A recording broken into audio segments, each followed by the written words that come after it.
শওকত মোল্লাকে এই ভাঙড়ে দিয়ে মমতা ব্যানার্জি সেই তার 2006-এর আগে যে বোম মেরেছিল তার প্রতিশোধ নিল। কারণ মমতা ব্যানার্জি নিজেও জানে যে শওকতকে যদি ভাঙড়ে দাঁড় করানো হয় নিশ্চিত শওকত হেরে তার রাজনৈতিক পঙ্গুত্ব বরণ করবে, এটা মমতা ব্যানার্জি নিশ্চিত করে জানে। তাই আপনাদেরকে বলবো, যাকে আজকে এই ভাঙড় বিধানসভায় দাঁড় করানো হয়েছে তিনি কে? আমি এই সোনপুরের মাটিতে দাঁড়িয়ে বলেছিলাম যে মমতা ব্যানার্জি তিনি প্রতিশোধ নিতে ভোলেন না। আজকে যাকে বোম বাঁধুয়া বলেছিল, যে জীবনতলার মাঠে মমতা ব্যানার্জির সভা করতে দেবে না বলে তাকে বোম মেরেছিল, সেই মমতা ব্যানার্জি আজকে তাকে প্রতিশোধ নিয়েছে ভাঙড়ে দাঁড় করিয়ে। কারণ যেদিন ভাঙড় আইএসএফের মাটি, আইএসএফের শক্ত ঘাঁটি, এ মাটি ভাইজানের মাটি। শওকত মোল্লাকে এই ভাঙড়ে দিয়ে মমতা ব্যানার্জি সেই তার 2006-এর আগে যে বোম মেরেছিল তার প্রতিশোধ নিল। কারণ মমতা ব্যানার্জি নিজেও জানে যে শওকতকে যদি ভাঙড়ে দাঁড় করানো হয় নিশ্চিত শওকত হেরে তার রাজনৈতিক পঙ্গুত্ব বরণ করবে, এটা মমতা ব্যানার্জি নিশ্চিত করে জানে। কারণ এই ভাঙড়বাসী যে পথ চলা দেখিয়ে দিয়েছিল, যে বীজ বপন করে দিয়েছিল, সে বীজ আজকে প্রমাণ করে দিচ্ছে শাসক দলের নেতা যারা আছেন।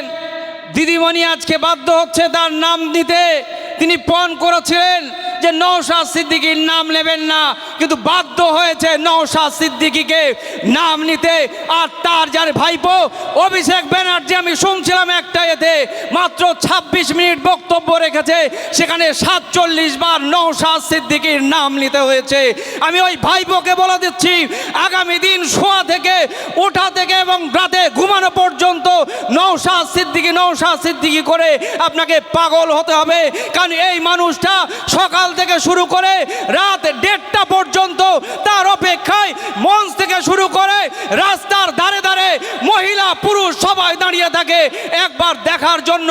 কারণ তিনি এই 5 বছরে বিধানসভা থেকে শুরু করে মাঠে ময়দানে মানুষের অধিকার রক্ষার লড়াইয়ে যেভাবে তিনি এগিয়ে চলেছেন, আগামী দিন মানুষ তাকে বরণ করে নেবে। সাথী বন্ধুগণ, আজকে কিছু তৃণমূলের নেতারা তারা মনে করছে এখনো পর্যন্ত যে দাদা মনে হয় ভাঙড় থেকে জিতে যাবে আর আমাদের মাথায় হাত রেখে যাবে, তাই তারা বোম বাঁধছে আইএসএফের ছেলেদেরকে মারার জন্য, বুথ দখল করার জন্য।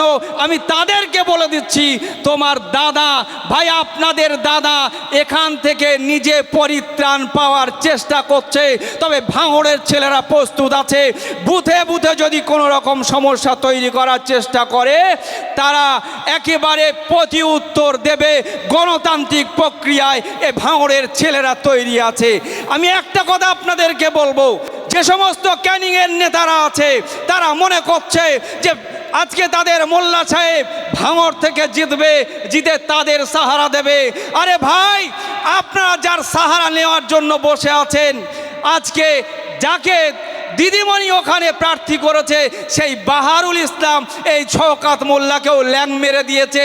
তাই তো ক্যানিংয়ে দাঁড়ানোর তিনি আশা করেছিলেন, কিন্তু বাহারুল ইসলাম ল্যাং মেরে তাকে নিশ্চিত হার হবে জেনেও শওকত মোল্লাকে ভাঙড়ে দাঁড় করিয়েছে। তাহলে সুতরাং যার ভরসা করে আপনারা ক্যানিংয়ের উপরে এখনও দাদাগিরি দেখানোর চেষ্টা করছেন। আরাবুল সাহেব বলছিলেন তিনি যখনই প্রচারে যাচ্ছেন, আমরা ক্যানিংয়ে প্রচারে যাচ্ছি, বাজার ঘাট দোকান পাচারি বন্ধ করার চেষ্টা করছে, কিন্তু মানুষ আমাদের সাথে আছে, তারা সাথ দিচ্ছে। তারা বলেছে বাজার ঘাট বন্ধ করুক, আমাদের বাড়িতে তালা লাগিয়ে আমাদেরকে প্রার্থীকে দেখতে না দিক, কিন্তু আমরা শপথ নিয়েছি আমাদের মনের দরজায় তালা লাগাতে পারবে না। কারণ আমরা মনের দরজায় ভাইজানকে বসিয়ে রেখেছি, খাম চিহ্নকে স্থান দিয়েছি। 29 এপ্রিল আপনারা শুধু ভোটের ব্যবস্থাটা করে দেন, আমরা এদেরকে উৎখাত করে আরাবুল ইসলামকে ক্যানিংয়ের মাটি থেকে বিপুল ভোটে জয়যুক্ত করব। আমরা আপনাদেরকে বলবো ভাইজান এখান থেকে জিতছেন, আপনারা তার যোগ্য সঙ্গত সহায়তা আপনারা দেবেন, সঙ্গ দিচ্ছেন। আর ক্যানিংয়ের মাটি থেকেও আরাবুল ইসলাম সাহেব জিতবে, তারাও শপথ নিচ্ছে। আপনাদেরকে ধন্যবাদ জানাচ্ছি, সকলকে আন্তরিক ধন্যবাদ, সালাম জানাচ্ছি। ভাঙড়বাসীকে আবারও অগ্রিম আমি স্যালুট জানিয়ে আপনাদের সকলকে ধন্যবাদ জানিয়ে বক্তব্য শেষ করছি। ইনকলাব জিন্দাবাদ, ইন্ডিয়ান সেকুলার ফ্রন্ট জিন্দাবাদ, আমাদের প্রিয় চেয়ারম্যান পীরজাদা নওশাদ সিদ্দিকী জিন্দাবাদ।